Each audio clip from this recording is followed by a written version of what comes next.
After starting an awesome offshore adventure fishing for the mighty Chinook salmon in the Straits of Wondafuka off Vancouver Island, Kirk and I were now heading on the second part of our journey in Canada.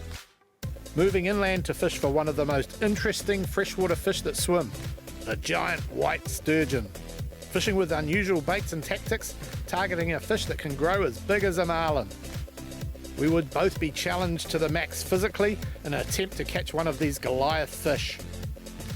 Kirk would be attempting a feat that could well be a world first, and I was fulfilling an angling dream to catch the largest freshwater fish in the world. Darren shares his experience of the dangerous, wonderful and beautiful life beneath the ocean on his long-range trip to the Great Barrier Reef off Queensland. Get up close and personal with all the action, thrills and excitement as we take you on our Fishy Business offshore adventure.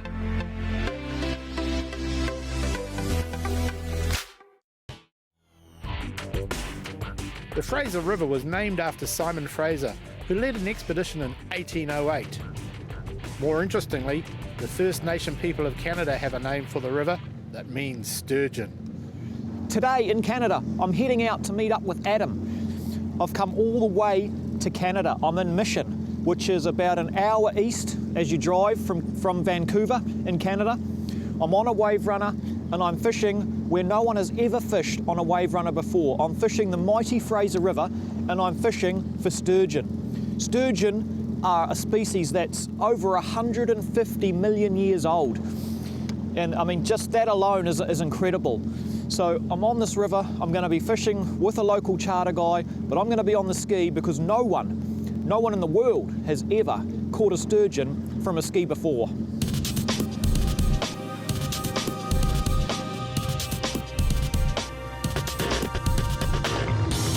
Travelling the river was a thrill, and the purpose-built jet boat's ideal for the job. As we headed upriver, I quizzed Captain Harry about the fishing.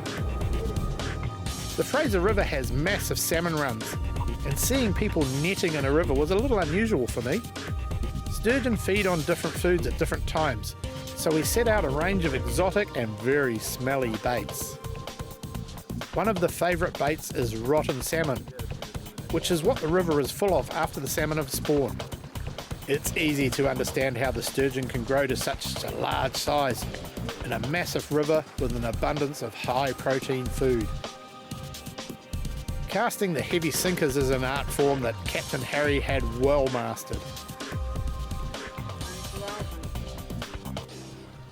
The Fraser, like many rivers, is a highway for freight and trade. Well, we've got the baits set out on the Fraser River at Mission, and we're fishing 32 ounces of lead, and I tell you what, it's going well back from the boat. Now we've just got to sit there and watch those rod tips. Hopefully a big old sturgeon will come mooching along. We'll be into the action.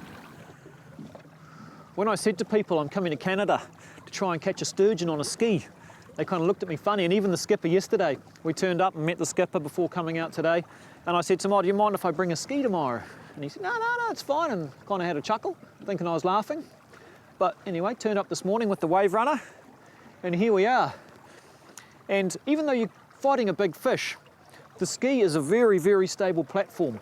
In this river, my plan is to kind of start it up and click it into forward gear, and when you're in forward gear, you can go forward at about 2.5 to 3 knots. And in the average strength of this river, that's perfect to hold me about level with where I need to be. So then if I need to drift down the river with the fish, I can click into neutral. If I want to hold, I can click back into forward gear and just hold. Hold relative to land, but obviously the water's going past at 3 knots. There's going to be a lot of pull on that fish, and those fish are going to use that current to fight me. It's really interesting. The sturgeon, you think it's such a large fish would come in and just slam your baits, but quite often we just get a little bang, bang, bang, and then they'll leave it alone. And Captain Harry there's told us sometimes he'll have fish play with the bait, 20 minutes or more. So you've got to really keep your eyes on the rod tips, look for those bites and be ready when the fish does take the bait. It was encouraging and a little disheartening to see a nearby boat hook and land a respectable fish. But so far, our baits had had little attention. We've hit our first fish for the trip. It's By the feel of it, not a large fish, but it's still a fish. And here it comes. And it is my first Fraser River sturgeon. Just. Because sturgeon fishing is all catch and release, heavy tackle is advised. It is a baby. Sturgeon over 1.5 metres should not be lifted out of the water, but I think this one was well under that size. Yeah, those scoots are very, very sharp when you're young. As they get older, they wear down, you know, just from swimming on the bottom, right? And if you pull his mouth out, you see the way its mouth extends to, and that's how they grab the bait and suck on the bait. Well, I had visions of these 6-foot monsters It's coming. jumping on the line. It's coming. But you got to start somewhere, don't you, Harry? Exactly. Well, let him go. Next, I hooked the fish of my dreams, but not without a few dramas.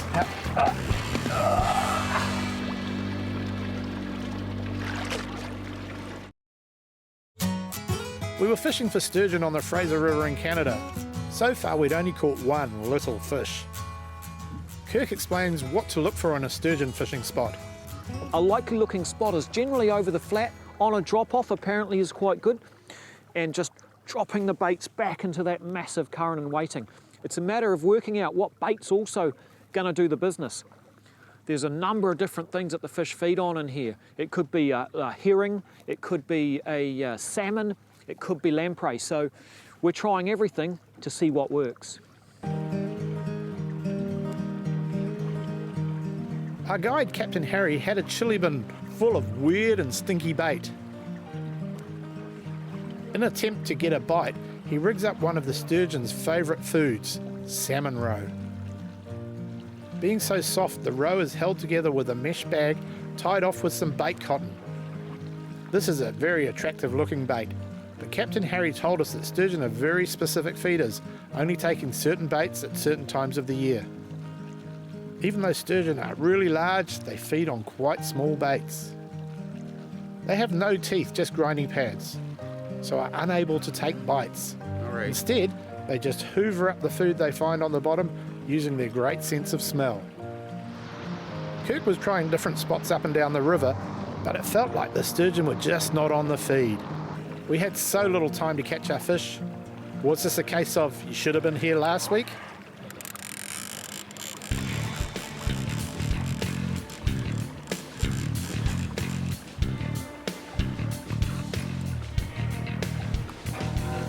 After many hours of waiting, we've locked onto our target. And he jumps out the back of the boat, and this is a decent sized fish. Now I've got to do is try and land it.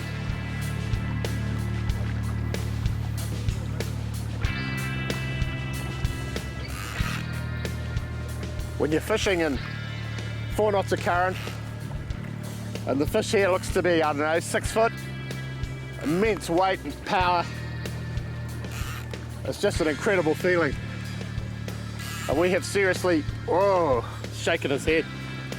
We've laboured hard for this fish because we've been here for a day and a half now, and this is the first serious bite.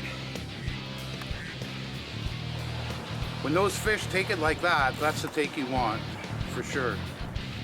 This fish is lugging down deep. Immense power, you can just feel the tail beats. We're using a 130-pound braid here. Got a Daiwa Saltiga 30. And the drag's set pretty hard. And I can feel it right down to my toes. Always when you're trying to get a target species, the first one you're just so nervous because you just don't want to lose it.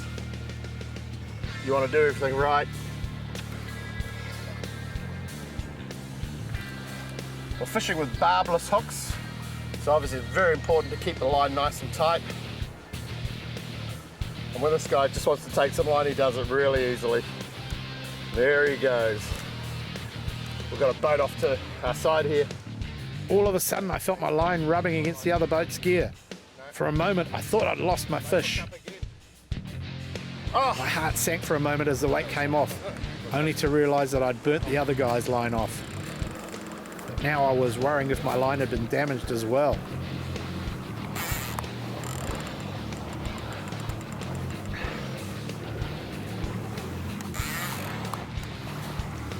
I managed to get the fish up to the boat, but each time it got close it would power away in the strong current. Well, I wondered with these sturgeon being a freshwater fish, you know, sometimes people compare the fight of a freshwater fish and say it doesn't live up to the same as a saltwater fish. These things are just power machines. They've got the advantage of the current, but you can feel when they put their motor on, they're incredibly strong. They'd rival any game fish that swims in the sea.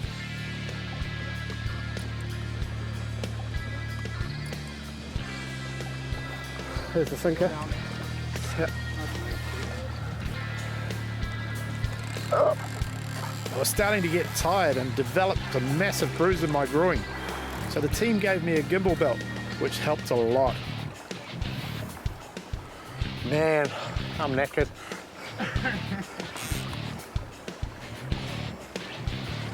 Feel it in your forearms later on. Yeah, I'm trying to keep my arms as straight as possible so I don't fatigue them, but I'm getting cramp in the grip is a bit small. The sight of this massive fish in the water was so impressive. Each time it ran again, my anxiety grew. There's the sinker again.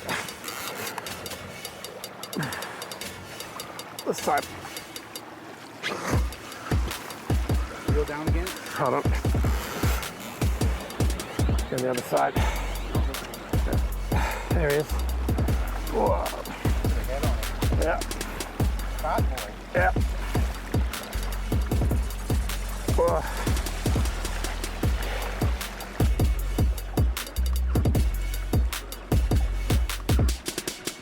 Being unable to get the fish those last few feet in the main current of the river, we needed to come up with another plan.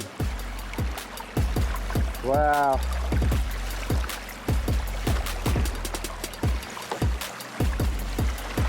Okay, so you know what we're gonna do? Drag him over. So what we've done is we've managed to pull the fish into the shallows so we can get out, get in and have a good close look at him. Not allowed to lift them out of the water here, it's part of the protection. Here's the bump coming up. Taking the fish to shore was a great option, as it reduces fight time and creates a lot less stress on the fish and the angler. Sinker. Fish is here. Whoa. Look at that. I've got him beaten here. I am thankful that he's tired out because I tell you what, I'm exhausted. We have to deal with him, measure him up, have a good look, let you have a look, then let him go. Harry, do you want to do the honours? Yep. Oh, that's a big boy. Now the trick is gonna be, After measuring and getting plenty of pictures, we released the fish to the river. get him to float up. Yep.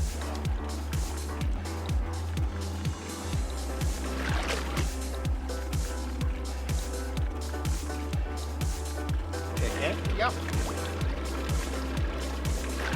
Sure? Yep. Let's go.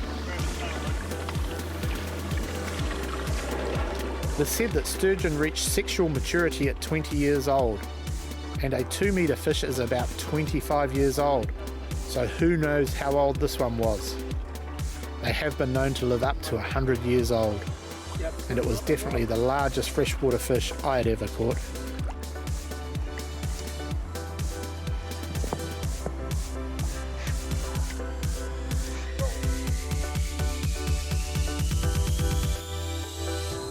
Captain Harry produced about an 8.5 foot fish, Harry? 8'4". I tell you what, I'm absolutely stuffed. They fight so hard, and incredible fish, beautiful in the water, magnificent creatures. It's probably one of the most prehistoric fish in the world. It's also the largest freshwater fish that swims, and I've caught one. Thank you so much. You're welcome. My pleasure. What an experience. Awesome. Awesome. Coming up, Kirk's patience is rewarded. There's a lot of waiting with sturgeon fishing.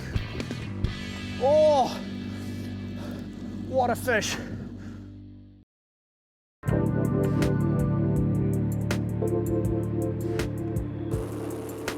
It still seems surreal that I'd travelled halfway around the world to fish on a river for a massive prehistoric freshwater fish on a wave runner. And despite the look of relaxation, my blood was pumping with anticipation. There's a lot of waiting with sturgeon fishing. It's a bit like game fishing. You never know when that big one's going to come along. You can be sitting here for hours on end, a bit like when you're trolling lures for marlin and you think, why do I do this? And then all of a sudden that big one will bite and it makes all that time worthwhile. So hopefully something's going to bite shortly.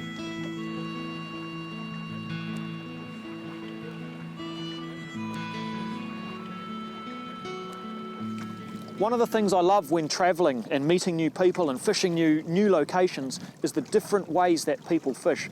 If I was at home fishing for kingfish or snapper, I'd probably be using a circle hook if I wanted to release the kingfish. I'd be using a fluorocarbon trace of varying strengths. Certainly if I was looking for big kingfish, I could be using up to 170 pound fluorocarbon trace. What we're using here is we're using a mustard hook with the barb crushed down hard because this is a complete release fishery. And we've got as bait a little thing called a lamprey attached to the hook. We're using Dacron, so we're not using fluorocarbon, we're using Dacron. Up to a swivel with some beads on. And I'm not 100% sure of why they use these beads.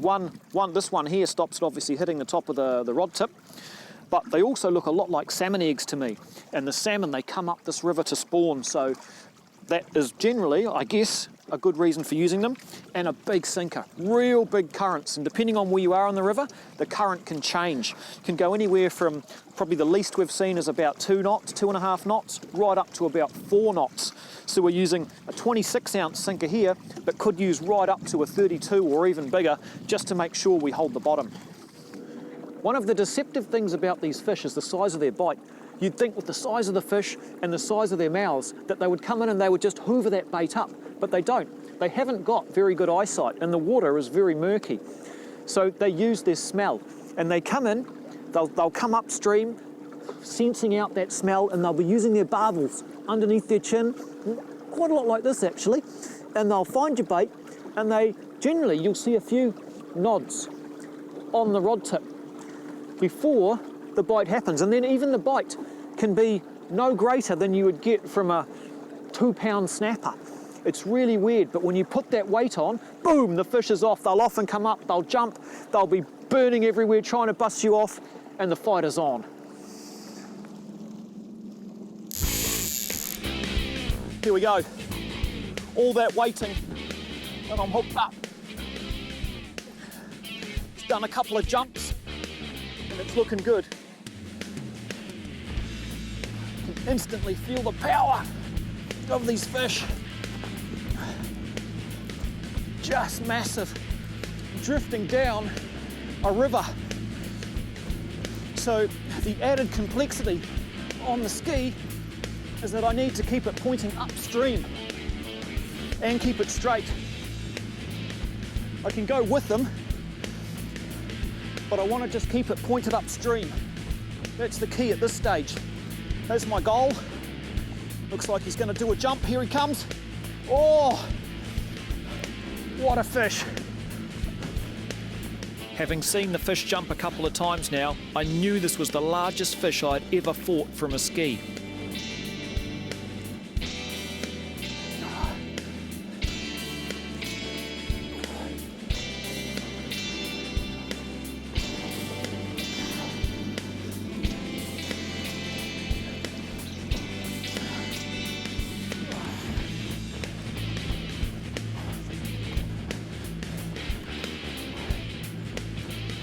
The current's about 2 or 3 knots where we're fishing. In other parts of the river it can get even worse. It can get even stronger. Oh, he's right under the ski now.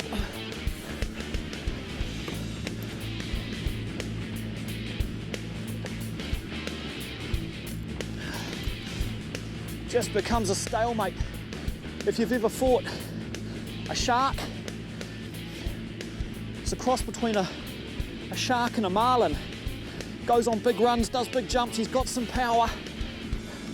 And when he wants to dig down, he just digs down deep, and that's what he's doing now. using the current, and I'm just trying to keep over the top of him as much as I can. He's heading upstream now.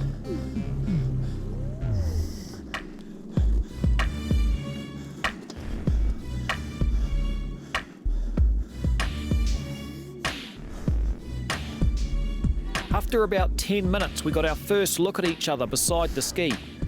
Clearly he didn't like what he saw and headed back to the bottom in search of freedom.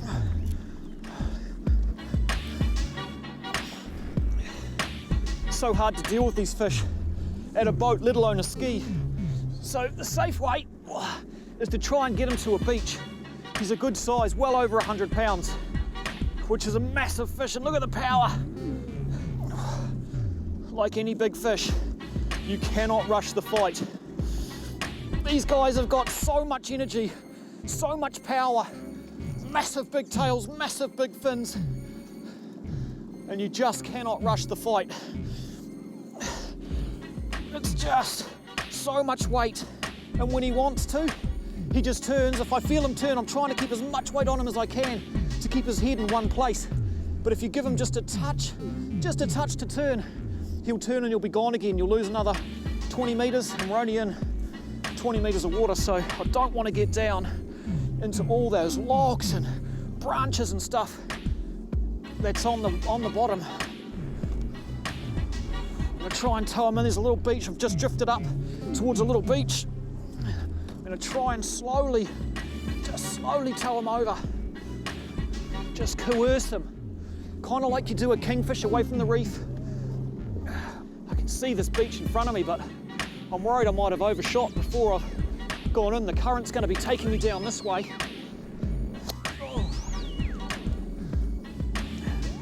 Current's taking me down river, and I've got to try and get him into there before I get past, because I'll never get him back up river. Here he comes. Adam and the team had found a small sandy spot for me to land on, and the fight was almost done. It's all about conservation with this species. It's a complete 100% release. You're not allowed to keep anything. But, so you've got to be really careful with them. That's why I'm just easing him into shore. Don't want to keep him on for too long. I just want to ease him into shore, unhook him, and let him go.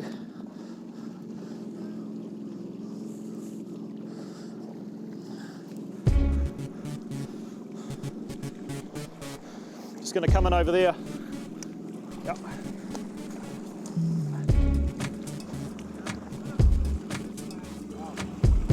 It's here.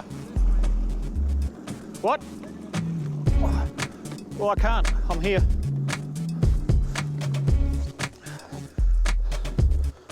Oh, shit. Okay, let's get him ashore. Hang on, where's he gone?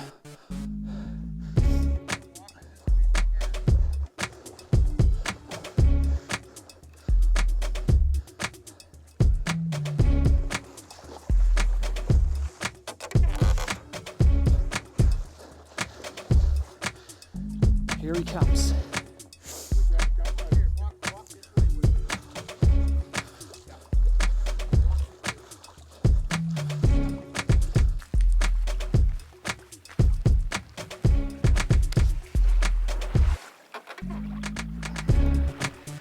See how much power, look.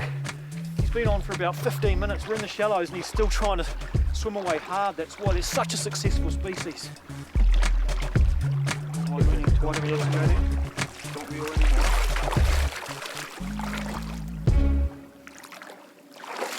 Come this way. Why are we going this way, just so I know? Okay, I want a picture of the ski. Of the what? Of the ski. Oh, okay. I had done it. I'd travelled 11,500 kilometres from Auckland to a little town called Mission to fish for this massive beast on a wave runner, and finally this world first box was ticked.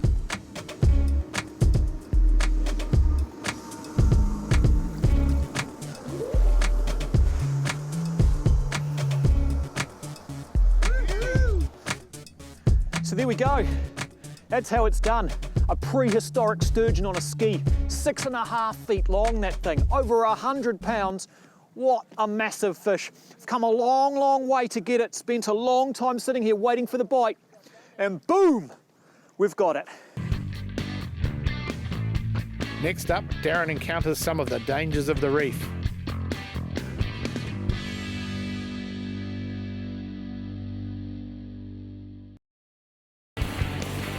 On this trip we have 18 sparrows, some who have never experienced coral reef diving.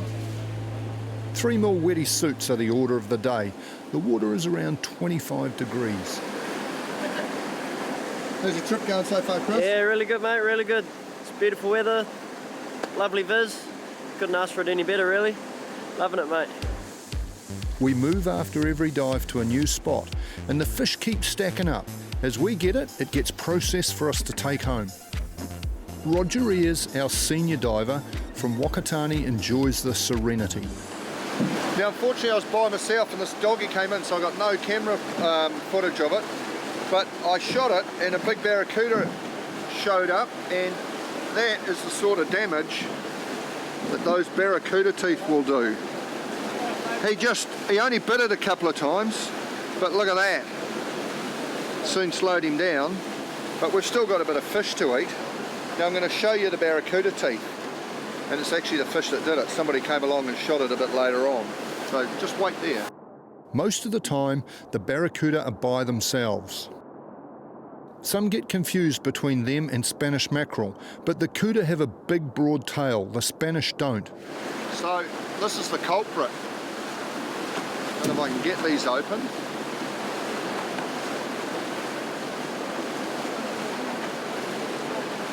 But that's what did the damage to my dogtooth tuna, is Mr. Barracuda. Big old fella, and he was not worried about me at all, this guy. I tried slapping the surface and everything, and he just came up and just grabbed him by the stomach, just, and then he let go and wandered off. And unfortunately got spared later on. So, those teeth did that damage. Thank goodness it wasn't my leg. And now this is going to be cut up for sashimi, which dogtooth I think is some of the best. And he's got his own decent set of noshes as well.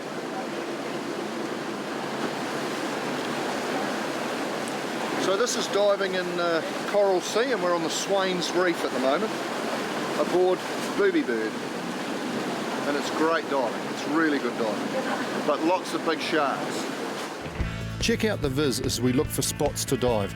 How could you not love this place? These are bull sharks. At the moment they're showing no signs of aggression. This docile looking shark is a tawny shark. They will take fish from us, but generally speaking they're not a problem. They're a species of carpet shark and can grow up to just over 3 metres. They tend to spend the days resting up like this, then feed at night.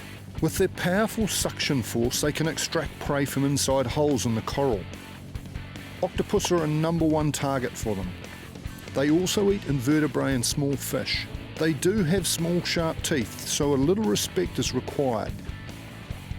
Species identification is a big one, as you can see here. There's lots to take in. One thing common worldwide is squid, and I love eating them. This guy got a little over curious about me, giving me a small opportunity for a shot.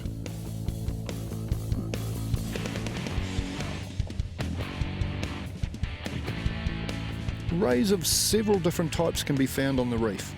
I think this is a common black ray. Notice the barb. They can use these to devastating effect if you get yourself in the wrong position above them. Rays are generally docile though if left alone. See the small remora under his tail.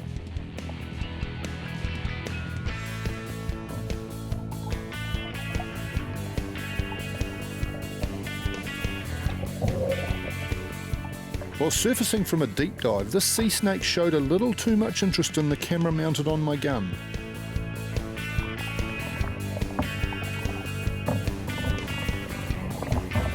They are deadly poisonous but have small teeth in the back of their mouths, making it hard for them to bite you.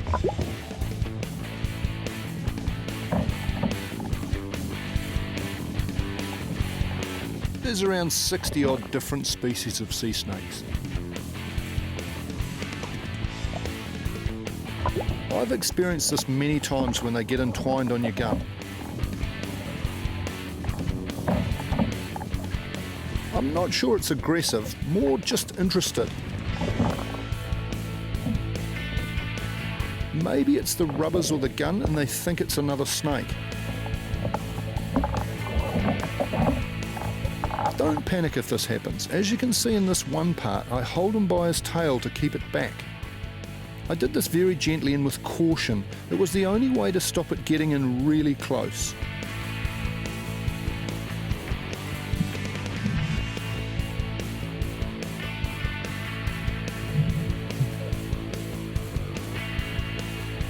Eventually he took a few breaths and headed back into the depths. Now bull sharks are a whole different animal. These guys are cruising, but are very interested in what we are doing. They're not showing interest in us, more our burley and flasher.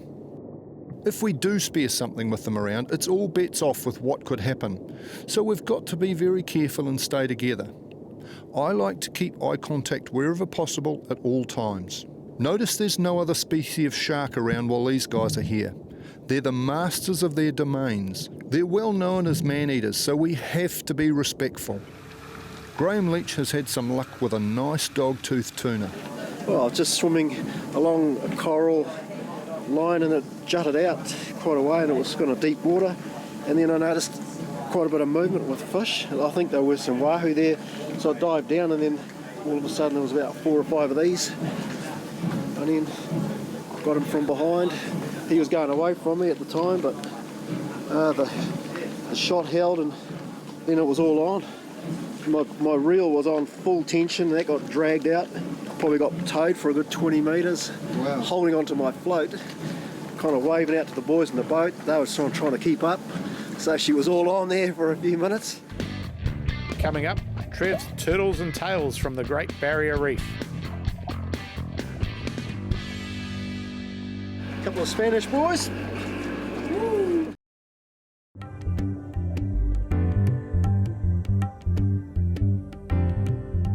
I mentioned Ciguatera before. One of the many species that have this and can't be eaten are giant trevally. Because of this, we don't spare them, which means some great opportunities to interact with them. They love our burley.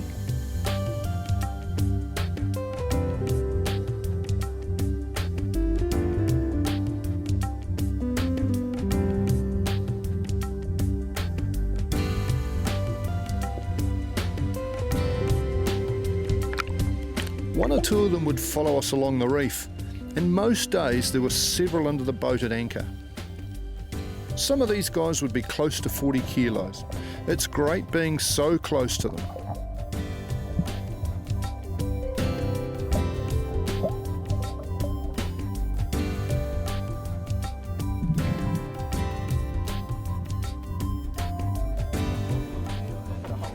Cuttlefish as seen here is a new species to many of the boys. They're the masters of colour change. They eat small mollusks, crabs and shrimps and sometimes fish. They're from the squid family and have a big solid cuttle bone in the centre of their body. It's easy to wash the ink off them and generally you can eat the tentacles and the body. The head and guts should be discarded.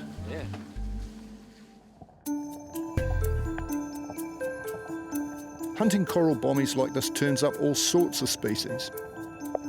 The coral bommies are full of caves and holes for everything to hide in. Big flowery rock cod like this one generally have a hole in the coral they live in.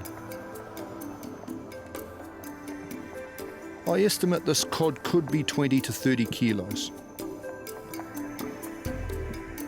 This appears to be his hole, but it looks like he's sharing it with some Chinamen. He kept circling me every time I dived and got too close to his hole. The other fish around him are sweetlip, not particularly good eating, so we leave them alone. The flowery cod would rule this area. They're very aggressive if they want to be. The kingfish family come under many guises. These fish on the bottom are cobia, a member of the kingfish family. Often as seen here, they're sitting with rays on the sand. Graham Leach from Tauranga makes a nice quiet dive onto the biggest of the school, placing a nice shot. I decided to try for one as well, but they're moving reasonably fast, and having cameras attached to my gun makes it hard to track a fish successfully. We all miss shots.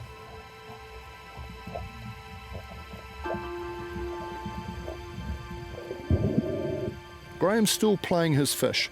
They're tough fighters. Graham's an experienced Sparrow. He shows exactly how to calmly work the fish in, never applying too much pressure, allowing the fish to slowly tire out. Notice he keeps any loose line away from his body. Even a fish this size can pull a diver down. Something else to consider is a big shark coming in and taking the fish while on your spear. If this happens and you've got line attached to yourself, things could go bad fast.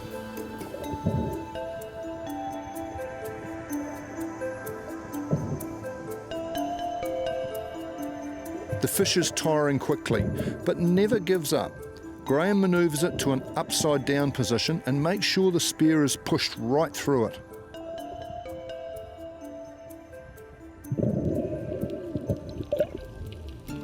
Nice fish. Beautiful.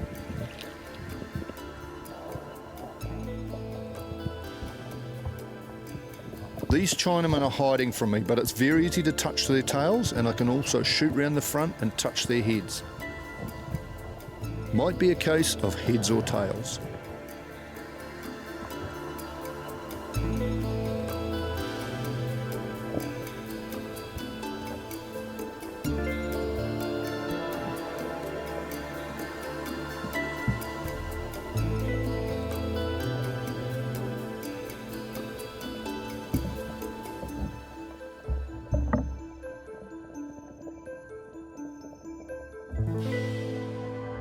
I continue on and spot a coral bommy with loads of fish around it.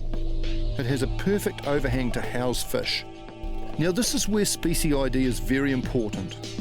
Most of these fish are non-target species, but in the middle there are two red emperor, the white fish with the red bands. This big one is of legal size and they're great eating. But I've spotted something behind him that interests me more.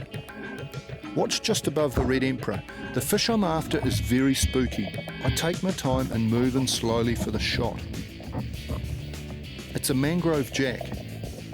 They're sometimes in small schools. This guy was a loner, I think, but with so many fish around, others could have slipped out the back without me noticing. As you can see, they go from a dull silver pink to a bright orange. He's well hit and won't get off, so I can take my time landing it.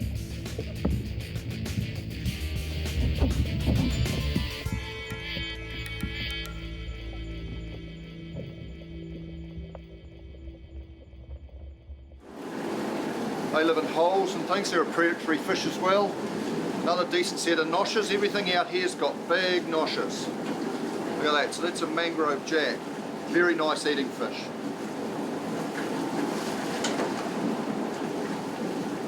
Big blunt head parrot. Big male. So they're quite hard to shoot too. They always just hang out when you're trying to shoot them. But again, really nice to eat. Really prized fish in the islanders. The islanders love cooking them whole and eating them. And then the last one is the black spot tuskfish. Now those teeth there are for gnawing on the coral. They're not a predatory fish as such. They don't attack and eat other fish, but they eat the coral and probably little crustaceans and things. So that is a beautiful fish.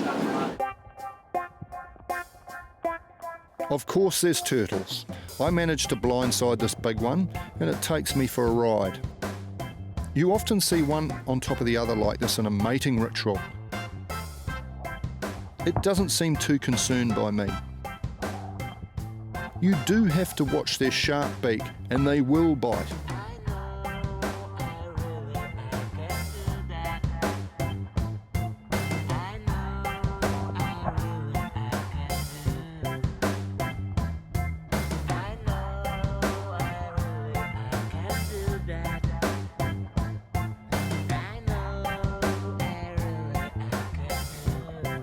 Another great interaction on the reef.